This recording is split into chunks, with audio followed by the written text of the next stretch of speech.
ചങ്ങായിമാരെ എല്ലാവർക്കും നമ്മുടെ പുതിയൊരു വ്ലോഗിലേക്ക് സ്വാഗതം. അപ്പോൾ നമ്മൾ ഇന്ന് ഇവിടെ പറയാൻ ഉദ്ദേശിക്കുന്നത് നമ്മളൊരു ലെൻസ് ഫ്ലിപ്കാർട്ടിൽ നിന്ന് മേടിച്ചിട്ടുണ്ട്.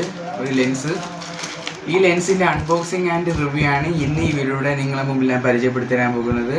അപ്പോൾ അതിനു മുമ്പ് ഒരു കാര്യം പറയാം, ഇതിൻ്റെ ലിങ്ക് ഞാൻ താഴെ കൊടുത്തിട്ടുണ്ട്, ഈ ലെൻസ് മേടിക്കാനുള്ള ലിങ്ക്. അപ്പോൾ നിങ്ങൾക്ക് മേടിക്കുന്നതിന് മുമ്പ് ഒരു കാര്യം പറയാം, 12x ലെൻസാണ് മേടിക്കുന്നതെങ്കിൽ അല്ലെങ്കിൽ 8x ലെൻസാണ് മേടിക്കുന്നതെങ്കിൽ ഒരു പ്രശ്നമുണ്ട്. സൂമിങ് കുറയ്ക്കാനോ കൂട്ടാനോ പറ്റത്തില്ല, ഫോക്കസ് മാത്രം അഡ്ജസ്റ്റ് ചെയ്യാൻ പറ്റത്തുള്ളൂ. സൂമിങ് കുറയ്ക്കാനോ കൂട്ടാനോ പറ്റത്തില്ല. അതുമാത്രമേ ഇതിൻ്റെ ഒരു പോരായ്മ. നമുക്ക് ദൂരെയുള്ള ഫോട്ടോസ് എടുക്കാനാണെങ്കിൽ 12x സൂമിങ് തന്നെയുള്ള ലെൻസ് തന്നെ മേടിക്കാനാണ് നല്ലത്. അഡ്ജസ്റ്റ് ചെയ്യാൻ നല്ല ക്ലാരിറ്റി ഒക്കെ ഉണ്ട്, പക്ഷേ സൂമിങ് കുറയ്ക്കാനോ കൂട്ടാനോ പറ്റത്തില്ല. നമുക്ക് അടുത്ത് നിന്നൊക്കെ വീഡിയോ എടുക്കുന്നത്, യൂട്യൂബേഴ്സ് ആണെങ്കിൽ അടുത്ത് നിന്ന് വീഡിയോ എടുക്കുന്നവർക്ക് ഇത് ഒരിക്കലും പ്രയോജനപ്പെടുത്തത്തില്ല. ഇത്രയും ഡിസ്റ്റൻസ് ഒക്കെ വരുമ്പോൾ നമ്മൾ ഈ മൂക്ക് മാത്രമേ കാണത്തുള്ളൂ. അതുകൊണ്ട് ദൂരെയുള്ള ഫോട്ടോസ് എടുക്കാനൊക്കെയാണ് ഇത് ഉപയോഗിക്കുന്നത്, അല്ലാതെ വേറെ കാര്യത്തിന് ഇത് ഉപയോഗിക്കാൻ പറ്റില്ല. സൂമിങ് കുറയ്ക്കാൻ പറ്റത്തില്ല, അത് മാത്രം പറയുന്നു. അപ്പോൾ നമുക്ക് നേരെ വീട്ടിലേക്ക് കിടക്കാം. അതിന് മുമ്പ് എൻ്റെ വീഡിയോ ഇഷ്ടപ്പെടുന്നത് ലൈക്ക് ചെയ്യുക, ഷെയർ ചെയ്യുക, സബ്സ്ക്രൈബ് ചെയ്യുക, തുടർന്നുള്ള ബെല്ലൈക്കൺ അമർത്തുക. അപ്പോൾ എല്ലാവർക്കും വ്ലോഗ് എന്ന ലോകത്തേക്ക് സ്വാഗതം.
വീഡിയോ ഇഷ്ടപ്പെട്ടാൽ ലൈക്ക് ചെയ്യുക, ഷെയർ ചെയ്യുക, സബ്സ്ക്രൈബ് ചെയ്യുക, തുടർന്നുള്ള ബെല്ലൈക്കൺ അമർത്തുക.